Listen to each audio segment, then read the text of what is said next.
অবিশ্বাস্য শ্বাসরুদ্ধকর এক ম্যাচ। একেবারে শেষ ওভারে এলো ফলাফল। শরীফুল ইসলামের ফাইফারের পর ৬ নম্বর উইকেটটাও তুলে নেন তিনি।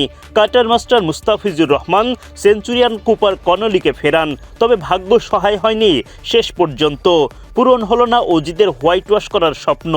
তবে প্রথম ২ ওডিআই জেতা বাংলাদেশের হাতেই সিরিজ জয়ের ট্রফি। অস্ট্রেলিয়াকে ২৭৫ রানের লক্ষ্য দেওয়ার পর বোলিংয়ে নামে বাংলাদেশ। অজিরা শুরুটা করে দুর্দান্ত। বাংলাদেশের হয়ে প্রথম আঘাত হানেন শরীফুল ইসলাম, স্বীকার করেন জশ ইংলিশের উইকেট। ম্যাট র্যানশোকে তো রানের খাতায় খুলতে দেননি শরীফুল। অ্যালেক্স ক্যারি থিতু হওয়ার আগেই তার বিদায় ঘণ্টা বাজান তাসকিন আহমেদ। ৭০ রানে ৩ উইকেট হারায় অস্ট্রেলিয়া। কনলি ও লাবুশেন গড়ে তোলেন ৬৪ রানের জুটি।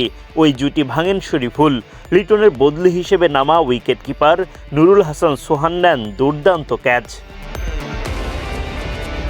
বাংলাদেশি বোলাররা একের পর এক উইকেট তোলেন, তবে কুপার কনলি অস্ট্রেলিয়াকে এগিয়ে নেন দুর্দান্ত সেঞ্চুরিতে।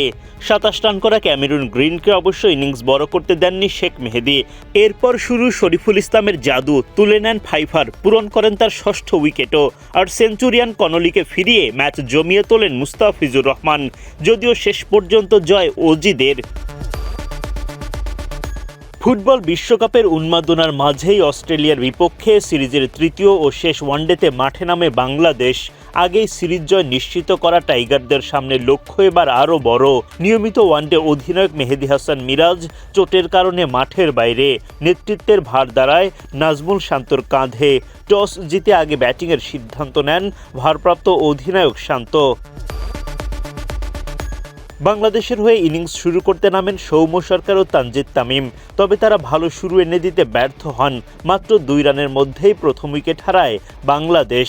সৌম্য সরকার ফিরে যান বার্টলেটের বলে উইকেট হারিয়ে। ৪ বল উইকেটে টিকে থেকে মাত্র ২ রান করতে পারেন এই ওপেনার। অধিনায়ক নাজমুল শান্ত এসে জুটি গড়ে তোলেন তানজিদ তামিমের সঙ্গে। তাদের জুটি ৫০ পেরিয়ে যায়, কিন্তু ৫১ রানে গিয়ে এই জুটি ভাঙে। ম্যাট রেনশোর শিকারে পরিণত হন তামিম। ২০ বল খেলে ২-৪ ও ১ ছক্কায় ১৯ রান করেন এই ওপেনার। দলীয় ৫৩ রানে ২ ওপেনারকে হারিয়ে বসে বাংলাদেশ। পার্টনারকে হারানোর পর নাজমুল শান্তও বেশিক্ষণ টিকতে পারেননি উইকেটে। তিনিও উইকেট হারান র্যানশোর বলে।